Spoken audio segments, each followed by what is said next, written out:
Kana radio yakanyorwanzi Sony but in different spelling. Either unogona kuona yakanzi SOANY. It still means Sony, but it will be differently spelled. Nokia, I've seen, but I think I'm going to for just for a short while in market. My phone is Nokia.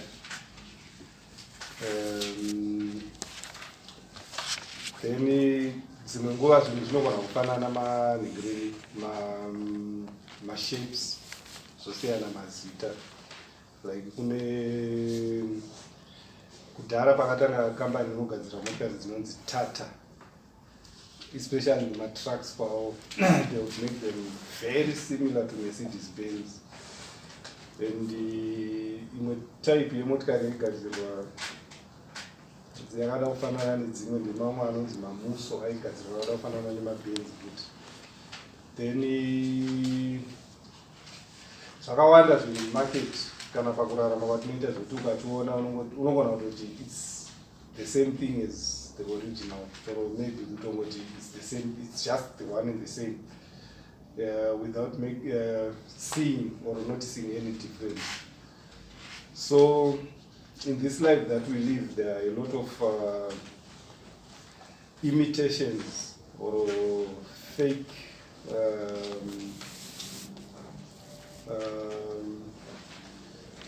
or options ezvinhu zvinenge zvisiri original.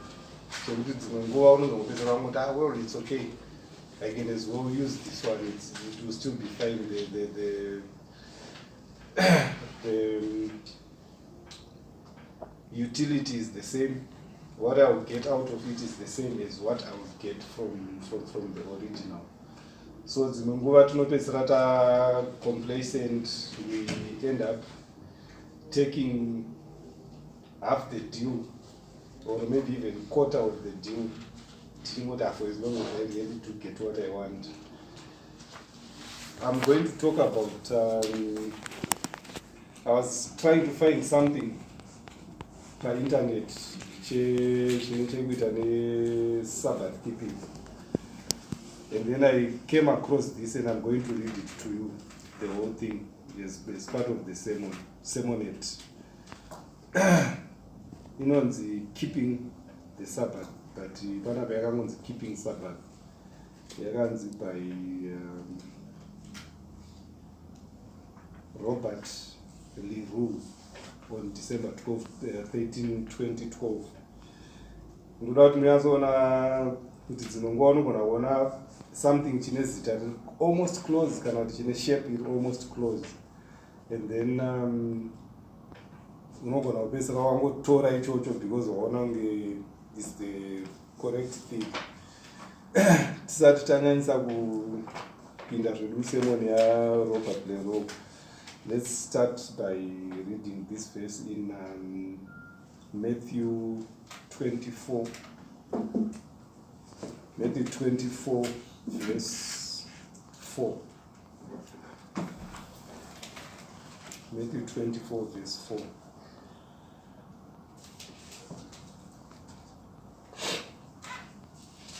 It says, Jesus was answering to a question yavanga vabvunzwa nemadisciples.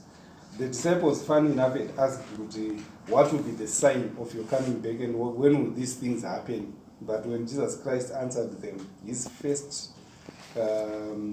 words were, be careful, don't let anyone fool you. Many people will come and use my name. They will say, I am the Messiah, and they will fool many people. That's the part that I want us to get hold of. And they will fool many people. You can read in our own time the rest of the passage or the rest of the chapter to see what else Jesus Christ said about being fooled. If we go to, before I go into that sermon, the keeping the Sabbath, which one can easily stumble on achingotsvagawo kuti I want to find something about the Sabbath, and then they will get to this. Ongoti, yeah, I've come to the correct thing. But then remember, Jesus Christ warned not to be fooled. Matthew 5 verses 17, 18 and 19. Bible randinaro makanzi Jesus in the Old Testament writings as the heading.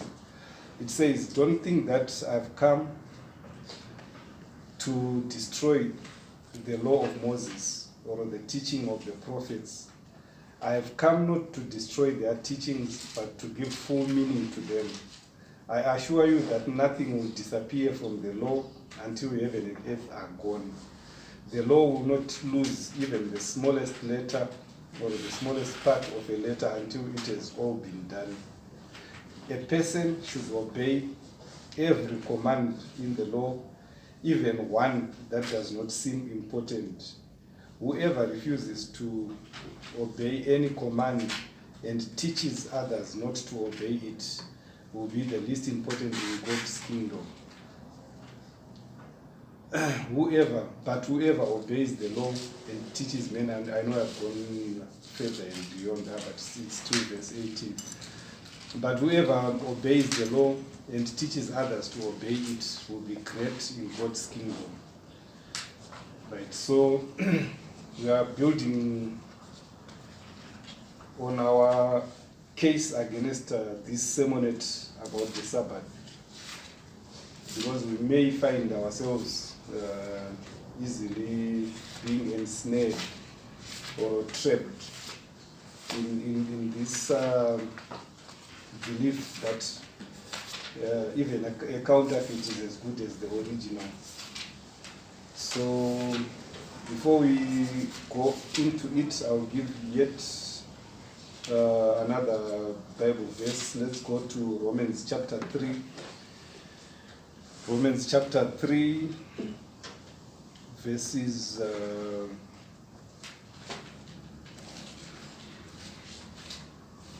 1 and 2. Verses 1 and 2. Romans chapter 3, verses 1 and 2. Paul asks, he asks, so do Jews have anything that others don't have? Do they get any benefit from being circumcised? Yes, Paul answers now that question. He asks and then he answers. Yes, the Jews have many benefits. The most important one is this: God trusted the Jews with his teachings. So we are now taking a direction towards, so that when we argue against this sermonette here, we'll know exactly what God wants us to really do. I'll give the last Bible verse now before we go into that sermon. It's very short, it won't take most of our time.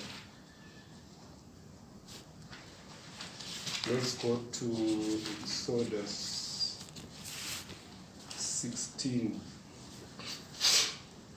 Exodus 16.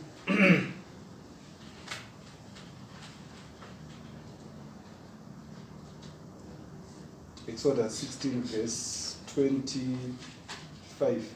But for the sake of understanding the context, I think let's start from verse 19.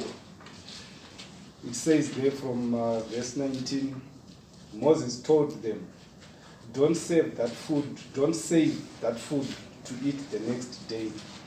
But some of the people did not obey Moses. They saved their food for the next day, but worms got into the food and it began to stink. Moses was angry with the people who did this. There is a sign of a lack of obedience, or maybe just taking instruction. Every morning the people gathered as much food as they could eat, but by noon the food melted and was gone. This Bible is funny. You will find it gives days their names as we know them today. It says on verse 22, on Friday, the people gathered twice as much food, 2 baskets for every person. So all the leaders of the people came and told this to Moses. Moses told them, this is what the Lord said would happen. It happened because tomorrow is the Sabbath, the special day of rest to honor the Lord. You can cook all the food you need to cook for today, but save the rest of this food for tomorrow morning. So the people saved the rest of the food for the next day as Moses had commanded. And none of the food spoiled or had worms in it, since on this day Moses had commanded them, just as he had been commanded by God to command the Israelites to gather food for 2 days, just on this one day, on the Friday. On Saturday, verse 25 of this Bible actually calls the Sabbath Saturday. But I believe that there's a reason why they called it Saturday on the first part, and then down the same verse it calls it Sabbath. So let me read on. On Saturday, Moses told the people, today is the Sabbath, the special day of rest to honor the Lord. So none of you should be out in the fields. Eat the food you gathered yesterday. You should gather the food for 6 days, but the 7th day of the week is a day of rest. So there will not be any of the special food on the ground. On Saturday, some of the people went out to gather some of the food, but they could not find any. When the Lord said to Moses, how long will you people refuse to obey my commands and teachings? Look, the Lord has made the Sabbath a day of rest for you. So on Friday, He will give you enough food for 2 days. Then on the Sabbath, each of you should sit down and relax. Stay where you are. So the people rested on the Sabbath. The reason why I've read these verses, especially this one, there is an argument that the Sabbath is a day of your choice. You can choose any day of the week to rest and worship God, and some even go to the extent of saying because they pray every day. In Shona Tinonamata every day, because they pray every day, but this is about worship, the day of worship. So this argument that the Sabbath day can be any day that you choose to make the Sabbath, it will be the Sabbath to you. So here's this sermon that I want to share with you by Robert Leroux. Summary. It starts by giving the summary. Keeping the Sabbath has been called the forgotten spiritual discipline. It may be the most important discipline. It's about sanctifying time. We don't keep the Sabbath keeps us. And when I was reading it, my heart almost skipped a bit there to say, how can he say the Sabbath keeps us? But then later I found out that he said something which is close. Right now we go into the main body. Keeping the Sabbath has been called the forgotten spiritual discipline. It may be the most important discipline. In a way, it's the easiest one to keep. There's nothing to do. Because there's nothing to do, it means it's the easiest commandment to keep. And yet, most of us are so driven that we can't possibly imagine doing nothing. We appraise our work and ourselves by what we do. We gauge our worth by quantifiable accomplishments. Yet sometimes being is more important than doing. How can an idle day be valuable? It's all about sanctifying time. We don't keep the Sabbath the Sabbath keeps us. The commandment to keep the Sabbath holy has a built-in benefit. It keeps us holy and healthy. I then found out that maybe that's what he implies by saying the Sabbath keeps us, because it keeps us healthy and holy.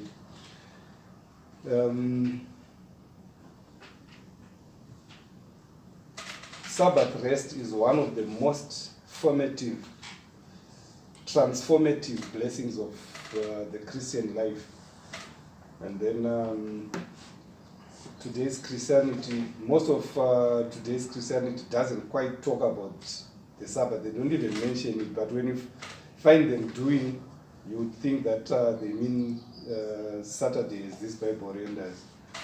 The Japanese are perhaps the most driven people on the planet, so much that they are literally dying from overwork. They even have a name for it, and it's called keroshi. And it has become an epidemic. A driven person boasted, this one person boasted in the open quotes, "I'd rather burn out than rust out."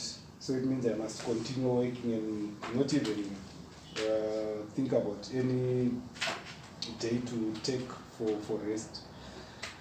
But either way, you are out. Whether you burn out or you rust out, either way you are out. The minister, a minister who was told to slow down said, "The devil never takes a break, why should I?" Then he realized the devil wasn't exactly his best example. Work is a gift from God, but work is not our God.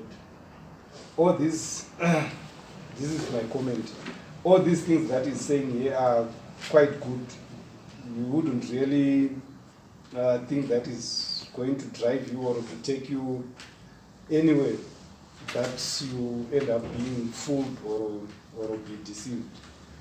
The devil never, sorry, I'm going back there. The Sabbath is a safeguard reminding us that there is more to life than work. We feel guilty when we don't do enough and resentful when we do too much. Do you want to get well, or do you want to be a martyr? A friend of mine confessed that keeping the Sabbath was the commandment he violated the most. He thought about why, and he realized that busyness had priority in his life, causing him to rarely slow down. Life was all about working hard, producing more, never pausing to rest. And then he realized that he was also violating the first two commandments. He was not putting God first, and he had made work an idol. The Sabbath forces us to trust that God will provide for all our needs, and that He will somehow continue to manage the world. Sorry, let me take that again. The Sabbath forces us to trust that God will provide for all our needs, and that He will somehow continue to manage the world without our help. The Sabbath is a practical reminder that we are totally dependent on God. Sabbath keeping becomes a matter of faith in that we can stop doing work without worrying. You see, all those things are being said in a way that is very thoughtful. When we rest on the Sabbath, we can rest assured that God is taking care of what we are supposed to have been doing on that day. And we can actually rest without worrying.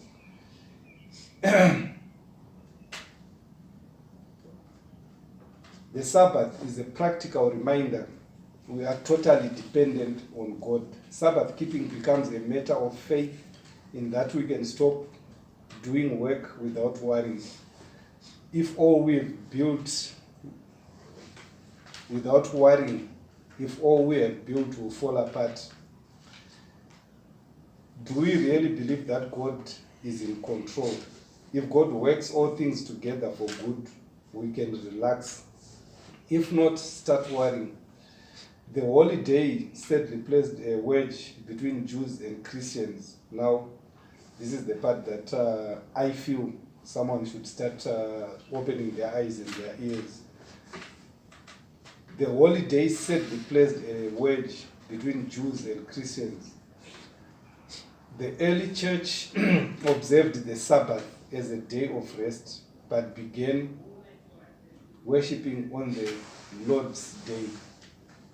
Right? If you read the Bible about the Lord's Day, the Lord's Day is not like a pleasant day the way that it is put here. It says, the day marking 3 events. This is what they call the Lord's Day, or what is called the Lord's Day in the Christian world. The first day of creation, where darkness became light. I think that is putting a lot of cosmetics to the name, the Lord's Day. The day, the first day of creation, where darkness became light. That is one of the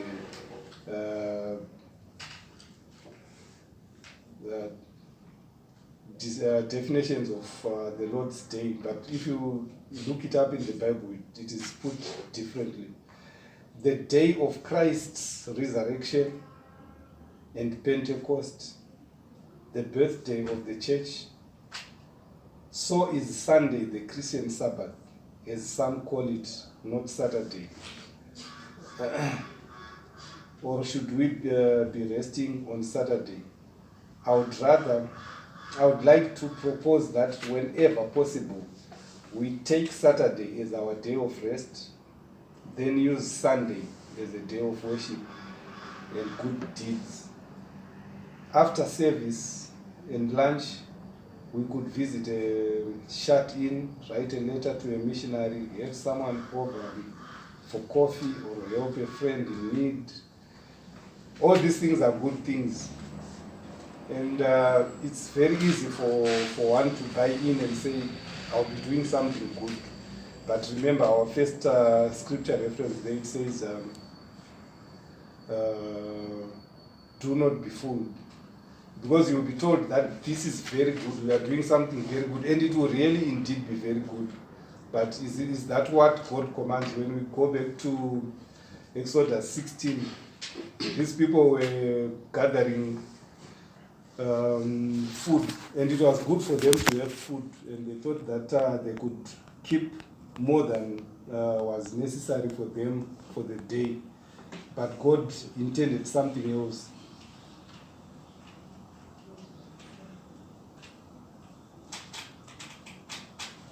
Right.